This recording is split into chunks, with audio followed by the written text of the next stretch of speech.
pemaparan materi budaya positif ini dengan seksama. Assalamualaikum warahmatullahi wabarakatuh.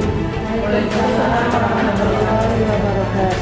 Dan terima kasih kepada Ibu Dina yang sudah memberikan jatah ya untuk menyampaikan terkait dengan pengalaman dan juga ilmu yang kami dapatkan selama kegiatan pendidikan di Bulan. Dan juga saya terima kasih kepada ibu bapak yang masih senantiasa aktif untuk dapat menghadiri pada kegiatan ini. Tadi sudah dikatakan sama Bunda bahwa budaya positif yang pertama adalah kita harus memahami dulu perubahan paradigma belajar, ya. Yang menjadi konsep utama, pahami dulu perubahan paradigma belajar. Sebelum ke sana, seperti tadi dikatakan bahwa budaya positif ya, itu merupakan konsep pembiasaan kepada siswa dalam hal menentukan suatu nilai yang bertujuan untuk derajat yang lebih mulia, ya. Positif, budaya positif ini dimulai dengan adanya disiplin positif. Para pakar pendidikan mengatakan disiplin itu adalah bentuk kontrol diri, ya. Tadi juga sudah dikatakan oleh Ibu Nawas, ya, sudah dengar dengan ini kata para ahli pendidikan bahwa pendidikan itu adalah bentuk konsep diri. Artinya kita belajar bagaimana untuk membentuk konsep diri yang lebih terarah, teratur, ya, untuk menjadi sebuah budaya. Perubahan paradigma, pertama kita harus merubah dulu paradigma cara pandang kita, ya. Mungkin kalau dulu kita memahami konsep pendidikan itu diibaratkan siswa atau peserta didik itu diibaratkan kertas kosong yang tidak terisi apapun, tapi kita berubah, ya.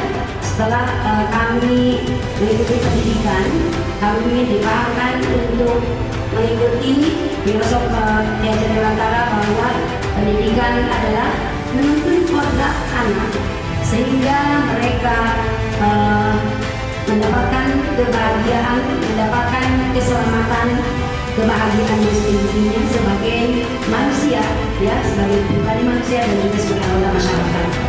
Nah, kita akan dulu ke sana. Kalau dulu kita memahami pendidikan itu sebagai mengisi kertas kosong, ya, tapi ternyata tidak seperti itu. Kita dalam mendidik anak itu bukan mengisi, tapi menuntun, ya, menuntun karena semua anak sudah memiliki kodratnya masing-masing, ya, kodrat. Dan kita sebagai pendidik, sebagai pengajar, nah kita berperan untuk menebalkan, ya, kodrat yang sudah ada pada anak tersebut. Oleh karena itu, dalam mendidik ini mungkin kodrat alam, kodrat yang ada pada diri anak itu sebenarnya tidak bisa tidak bisa dirubah sama sekali. Tapi menurut pendidikan Diajar Dewantara, guru itu atau pendidik itu hanya bisa menebalkan bentuk yang baiknya dan mengurangi, ya, mengurangi hal-hal yang kurang baiknya. Perubahan paradigma juga kita harus berubah stimulus respon terhadap teori kontrol, ya. Ini yang kami pelajari pada modul ini adanya teori kontrol yang dulu kita memahami bahwa realitas kebutuhan kita sama, ya, kebutuhan kita sama, tetapi kita sekarang berteori kontrol bahwa realitas kebutuhan kita itu berbeda, ya. Setiap kebutuhan anak itu berbeda, setiap kodrat yang dimiliki anak itu berbeda. Jadi guru tidak bisa menyamaratakan bahwa anak itu mampu dalam bidang ini, ya. Tapi kita harus memahami bahwa dasar potensi diri anak itu berbeda, dan kita sebagai guru memfasilitasi ini. Ya. Oke, coba kalau di sini kita dalam perubahan dari belajar mungkin ibu bapak sudah tahu ya apa arti belajar. Ya, bahwa belajar itu adalah proses perubahan tingkah laku, ya, proses perubahan tingkah laku. Dalam membangun budaya positif, sekolah dapat menyediakan lingkungan yang positif, aman dan nyaman agar siswa mampu berpikir, bertindak, dan mencipta dengan merdeka, mandiri, dan bertanggung jawab. Disiplin sangat berkaitan dengan kontrol guru terhadap siswa. Berkaitan dengan teori kontrol, di sini ada sedikit permainan, ya. Mama ibu bapak berpasangan sudah ya, duduknya berpasangan ya, sudah. Oke. Di sini ada permainan, ya. A dan B itu adalah Anda dan teman Anda. Nanti ibu dan bapak berpasangan, siapa yang menjadi A dan siapa yang menjadi B. Coba sekarang nggak usah mengambil cari kertas, tapi anggap saja ya bahwa di tangan ibu bapak yang sebagai bertindak sebagai A, nah itu memegang tulisan benda, sesuatu yang sangat berharga, ya, dan dianggap berharga oleh ibu dan bapak.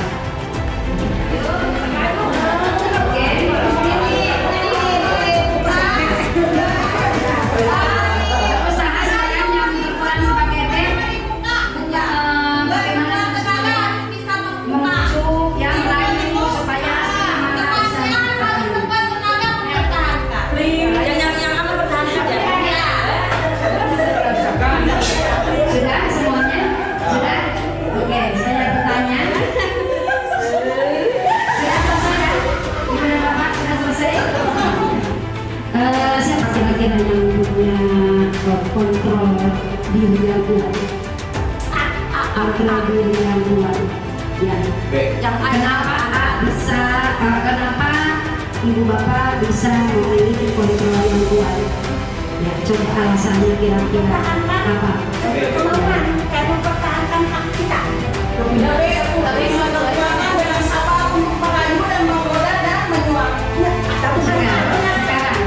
bagaimana yang berperan sebagai pembuka, ya, yang Melayu itu kenapa tidak berhasil?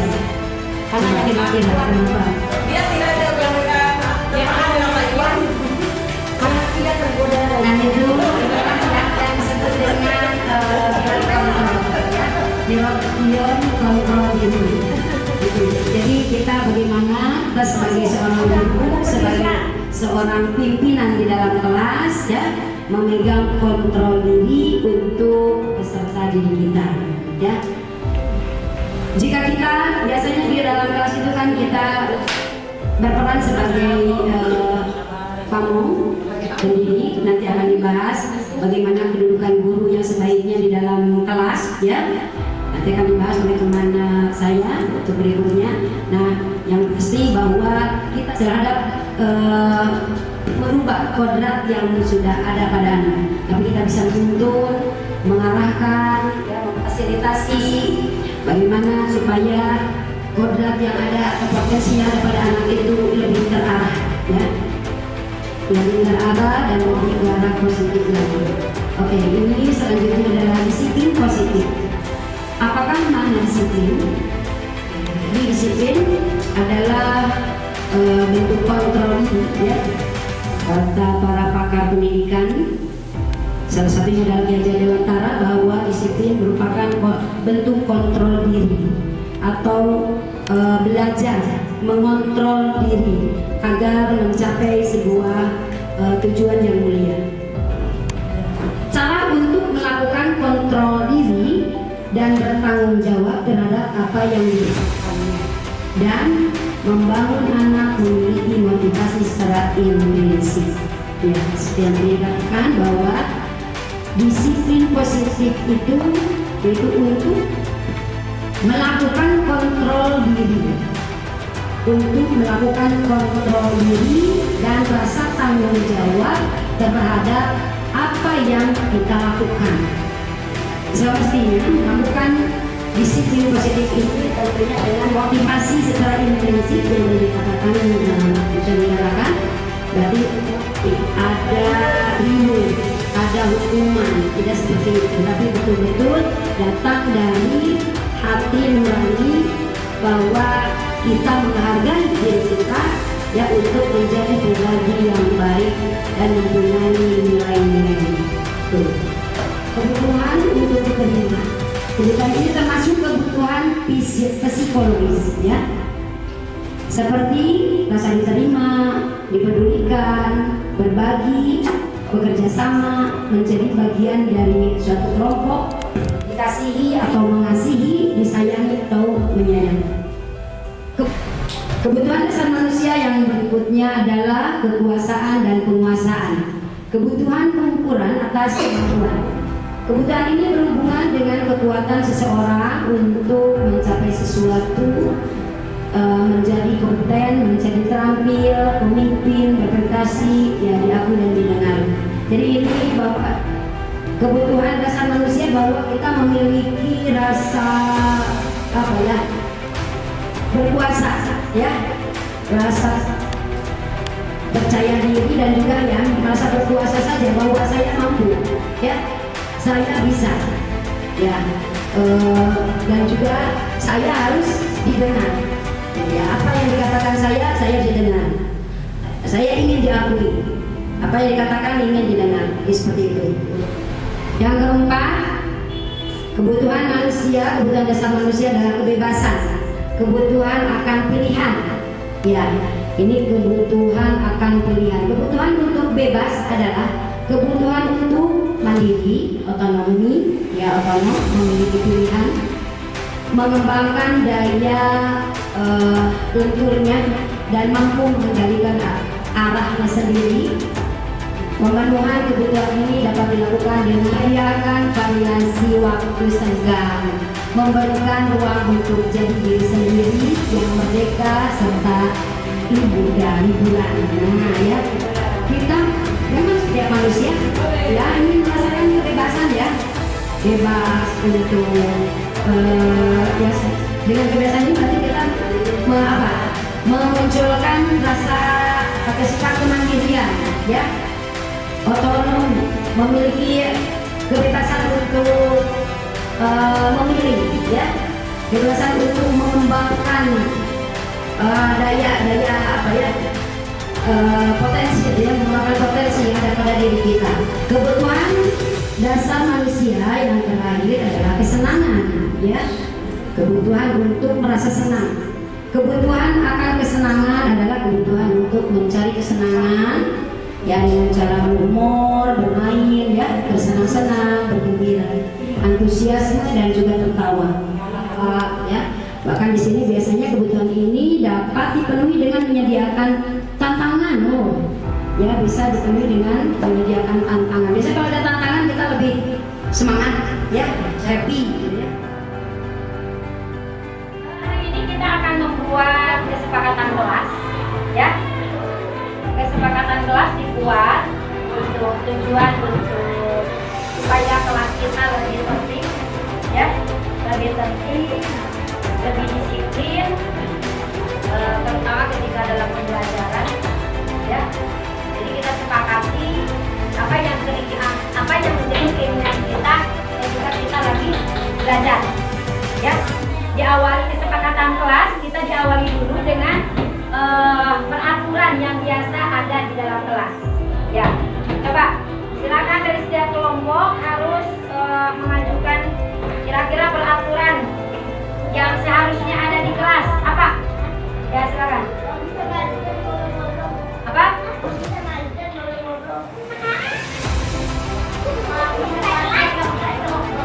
Mami dan Nazar tidak boleh ngobrol, semuanya untuk semuanya. Oke. Tidak boleh ngobrol, ya. Tidak apa? Enggak, yang terjadi. Tidak boleh buang sampah. Ini yang ditunjuk. Tidak boleh keras-keras tembok, ya.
boleh nyontek, tidak boleh main bola, tidak boleh tidak membuli, tidak boleh kesiangan, tidak bolos.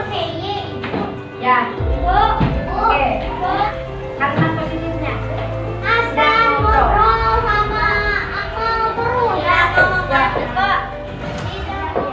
Berarti apa?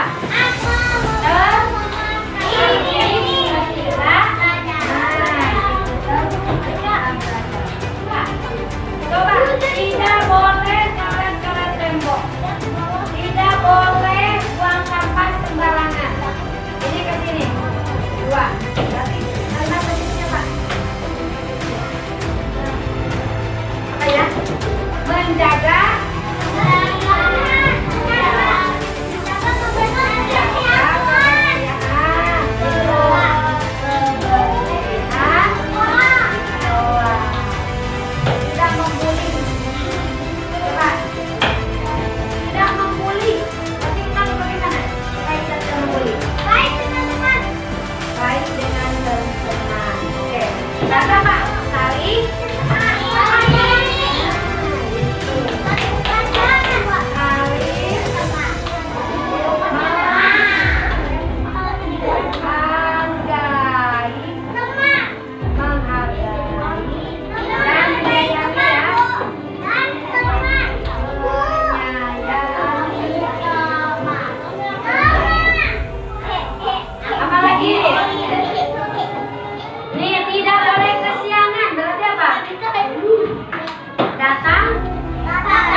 konsekuensi ada risiko yang harus diterima oleh kita. Ya, risikonya apa? Konsekuensinya apa? Ya. Coba, ketika tidak tertib belajar, apa risikonya? Apa konsekuensinya? Ketinggalan pelajaran. Ya, ketinggalan pelajaran. Dan harus digimanain? Ya, harus menerima konsekuensi. Apa ya? Ya, berarti harus menambah jam kekurangan belajar. Tidak istirahat. Yang belajarnya main-main karena pelajaran, maka jam istirahat tidak boleh dipakai. Harus kembali belajar. Ya. Yang kedua, menjaga kebersihan kelas. Dan dengan cara apa? Jangan buang sampah sembarangan. Tidak menempel demo, ya. Meja, ya. Jadi, kalau ada yang masih buang sampah sembarangan, coret-coret tembok, coret-coret meja, kursi, maka menerima konsekuensi. Ya, apa kira-kira ya konsekuensi buat yang Oke, berarti konsekuensi yang menjaga kebersihan kelas, tidak bisa pulang tepat waktu, harus membersihkan dulu kelas ya. Siap? Siap? Sip, ya. Saling menghargai dan menyayangi teman. Nah, berarti kalau jika ada yang berantem, ada yang membuli, ada yang jahil, berarti tidak menghargai dan menyayangi lagi. Apa konsekuensinya? Tidak pulang menghargai. Iya, berarti konsekuensinya apa? Bisa jadi ditinggalin sama teman-teman, tidak punya teman, sesuai dengan kesepakatan kelas. Hari yang pertama harus minta maaf, ya. Yang kedua, tidak boleh mengulangi dan tidak boleh mengulangi. Ya, ya. Jangan tepat